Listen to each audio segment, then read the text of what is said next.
Bonjour, je suis Léonard le renard et je vais vous raconter l'histoire Le lion et les trois taureaux. Fable d'Ésope, version racontée.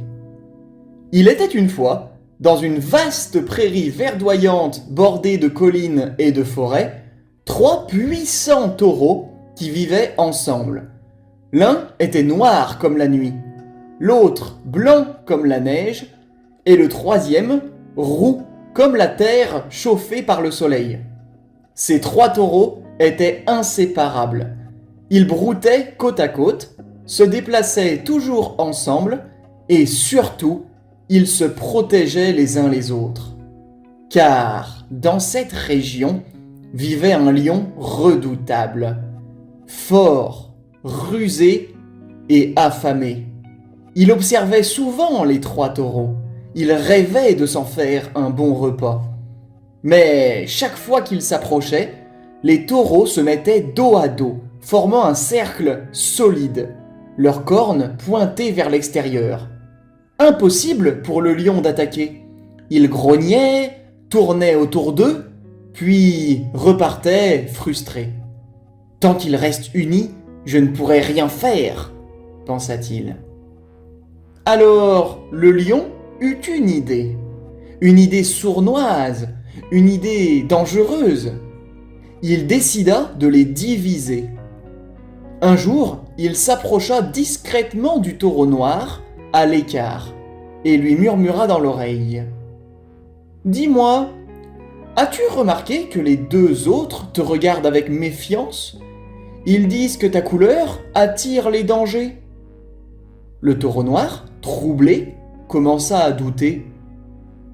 Le lendemain, le lion alla voir le taureau blanc.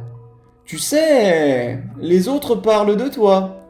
Ils disent que tu es faible, que tu ralentis le groupe. » Le taureau blanc, stressé, s'éloigna peu à peu. Puis ce fut au tour du taureau roux. « Ils ne t'apprécient pas, ils préfèrent rester entre eux. » Et petit à petit, les trois taureaux cessèrent de rester ensemble. Ils broutaient séparément et ils ne se parlaient plus.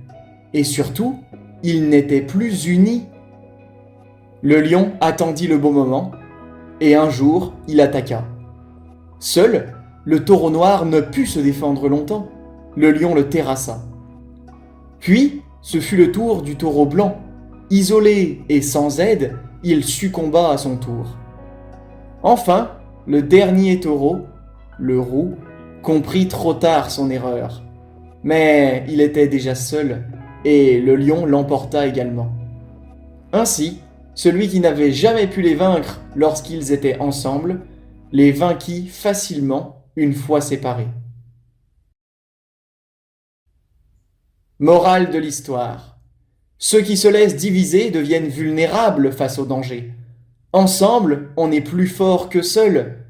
La division mène à la perte, mais l'union fait la force. Le lion et les trois taureaux, fable d'Ésope en vers. Trois taureaux paissaient dans un pré, observés par un lion qui brûlait d'envie de les capturer et de les dévorer. Mais il se sentait impuissant face à eux tant qu'ils resteraient ensemble.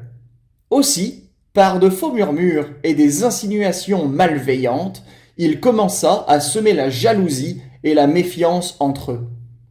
Sa ruse fonctionna si bien que bientôt les taureaux devinrent froids et hostiles, et finirent par s'éviter et se nourrir chacun de son côté.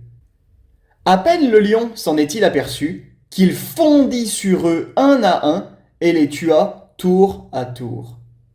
Les querelles des amis sont les opportunités des ennemis.